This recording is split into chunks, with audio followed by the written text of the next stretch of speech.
In less than 48 hours, one song turned the entire industry on edge, and it wasn't from Drake, Taylor, or even Beyonce. Bruno Mars just dropped a comeback single so disruptive, label execs are scrambling, pop fans are panicking, and the stadium tour he's launching with it is already being called career ending for everyone else. What do you think? Is Bruno saving pop or just proving how fake today's music game has gotten? Drop your hot take in the comments and stick around because what he just did might change the charts for the next decade. Do me a solid subscribe to the channel and hit that like button. Bruno Mars didn't just return with I Just Might, he detonated a time bomb at the center of the pop industry. The song is romantic, playful, and sounds like something you'd hear at a retro dance. But underneath the smooth delivery and smooth vocals, there's a clear message. Bruno's not here to compete, he's here to eclipse. It's only been out for days and it's already trending across every genre. Why? Because even if you don't like it, you can't ignore it. Think the controversy around I Just Might was accidental? Think again. From think pieces whining about its dated production to Twitter stands calling it mid, Bruno's team let the chaos cook. And here's why. In 2026, discourse is the rollout. The more people argue about whether it's brilliant or boring, the more streams it racks up. Bruno's not chasing approval, he's exploiting the pop machine's addiction to drama. And by playing it cool while the internet melts down, he's winning both the argument and the algorithm. Bruno didn't just return to music, he pulled up with the velvet glove and smacked the entire pop industry across the face. For the last 5 years, pop has been on autopilot. Cookie cutter beats, AI-written lyrics, and fake deep album titles like Midnight Secrets, Moonlight Edition. Meanwhile, I Just Might glides in with real instruments, real vocals, and real soul, and people don't know what to do with it because when you're used to junk food, a home-cooked meal tastes threatening. This wasn't a comeback, it was a course correction. Bruno reminded the industry what quality used to mean, and that's terrifying. The numbers don't lie, but they definitely hurt feelings. I Just Might is already charting globally and gaining momentum by the hour. Spotify, climbing, Apple Music, rising, Billboard, inevitable. And all this without 12 versions of the same song or a TikTok dance challenge. This is what happens when a real artist with a catalog, vision, and patience drops at the right time. While other artists beg fans to stream in sleep mode, Bruno's just vibing, collecting wins, and leaving the thirst traps to the rest. The only thing more inflated than these pop stars' egos is streaming bundles. Bruno's about to hit #1 without even breaking a sweat. Bruno didn't just drop a song, he dropped a manifesto. 9 tracks, that's it. In an era where artists bloat albums to 25 plus tracks, hoping to game the algorithm, Bruno said, nah, I'll do it in 9. Every song on the Romantic is rumored to be handcrafted.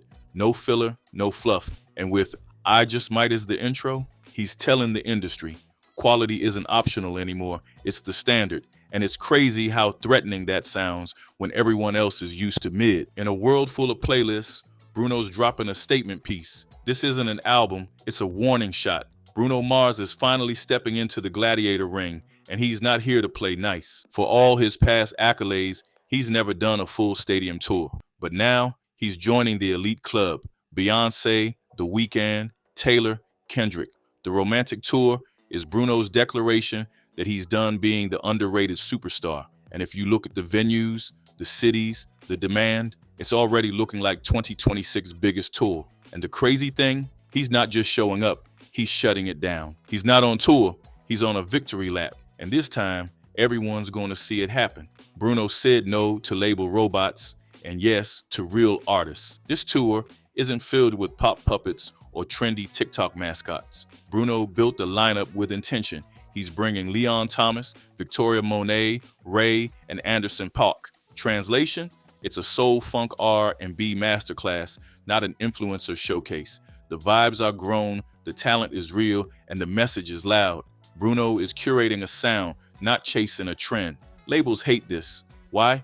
Because there's no major machine behind these names, just talent. Bruno just built the best lineup of 2026, and he didn't need industry approval. This tour is going to wake people up and scare execs senseless. The fake pop stars, shaking, the playlists, scrambling, the execs, sweating. Because when someone like Bruno Mars goes rogue and still wins, it disrupts the entire model. He's not spamming singles. He's not performing in shopping malls. He's dropping timeless music, booking stadiums, and building an entire world around his sound. Pop is used to predictable, and Bruno just lit a match to the blueprint. Every pop star trying to ride on streaming hacks and algorithmic beats, yeah, they're mad, and they should be. Bruno isn't playing by the rules. He's rewriting them, and the industry isn't built to handle artists who don't need the system.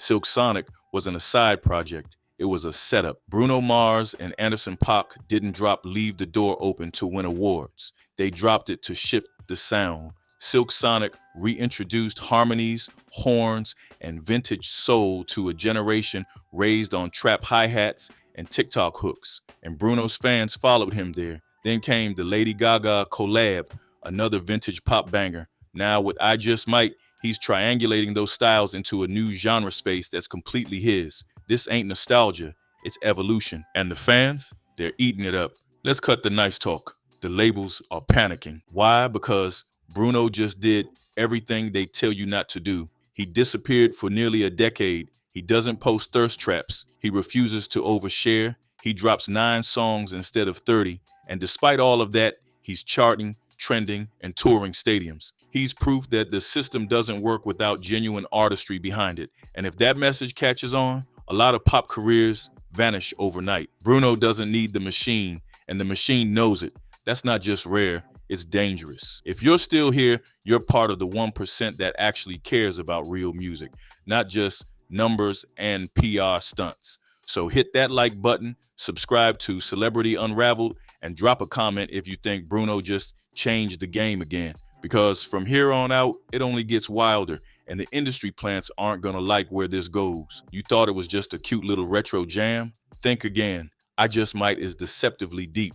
To the casual ear, it's a feel-good bop. But listen closer, and you'll hear fingerprints from Silk Sonic, echoes of Gaga's radio domination, and DNA that traces all the way back to Motown. Bruno's using this single to funnel every type of listener into his ecosystem. Old school R&B heads, Gen Z pop fans, funk lovers, they all get a taste. It's not a comeback single, it's a gateway drug. It's not retro, it's strategic nostalgia with a mission. And once you're in, you're not leaving. Bruno doesn't chase trends, he creates them, and that's a problem. In a landscape full of copy-paste acts and artificial hype, an artist who builds his success brick by brick is a walking threat. He doesn't do viral dances, he doesn't rely on collab culture, and he sure as hell doesn't drop mid and call it minimalist. Bruno takes his time, perfects his sound, and still wins. And that drives labels insane because it proves you don't need the smoke and mirrors if you've got real fire. Bruno Mars is the glitch in their matrix, and they can't patch it. Organic wins, that's the industry's worst nightmare. This man is about to be everywhere, and Bruno knows exactly what he's doing. Leon Thomas isn't just another opener. He's one of the most gifted writers, producers, and vocalists of this era, and he's been behind hits for your faves for years. But now, Bruno's dragging him into the spotlight, stadiums first. Putting Leon on this tour isn't a favor, it's a passing of the torch. And for any Grammy voter,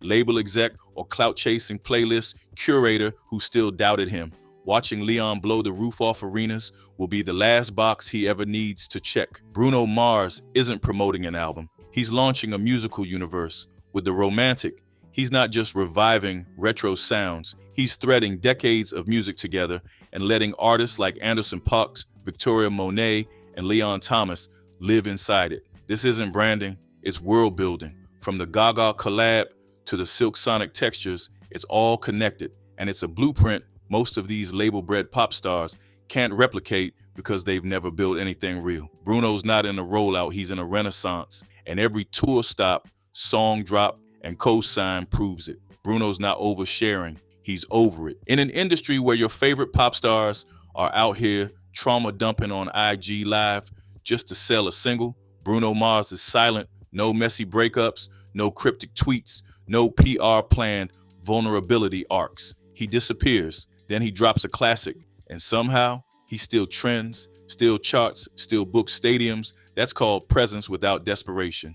While the rest beg for attention, Bruno earns it every time. This isn't just a tour, it's a declaration of war. The Romantic Tour isn't about album promo, it is the album. Every night, Bruno's building a live cinematic universe, from the sound to the lighting to the supporting cast. Anderson Paak isn't just the DJ, he's the co-architect. Every city gets immersed in Bruno's musical world like it's an R&B version of Marvel Phase 1. And this is the new standard. It's not drop music and hope it sticks. It's build the world, then make people live in it. Let's be honest, it's not the music that bothers them, it's the mirror. Bruno's not the industry darling he should be. Why? Because every time he wins, it reminds critics, tastemakers, and certain artists that talent still matters. That songwriting, arrangement, and performance can't be faked. And when that kind of excellence goes viral, it exposes how empty the hype machine really is. Bruno isn't just outperforming,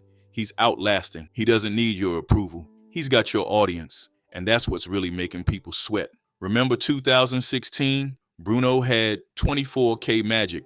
Beyonce dropped Lemonade. Drake had Views. Kendrick, Untouchable. That year was stacked. But now, Bruno's back with a decade's worth of momentum, stadiums locked, and a sound so dialed in it's making execs question their entire artist rosters. The Romantic could be Bruno's biggest statement ever, not because it chases hits, but because it builds a world you actually want to live in. It's fun, soulful, sticky, grown, and rebellious all at once. 2016 walked so the Romantic could fly, and Bruno, he's already cleared the runway.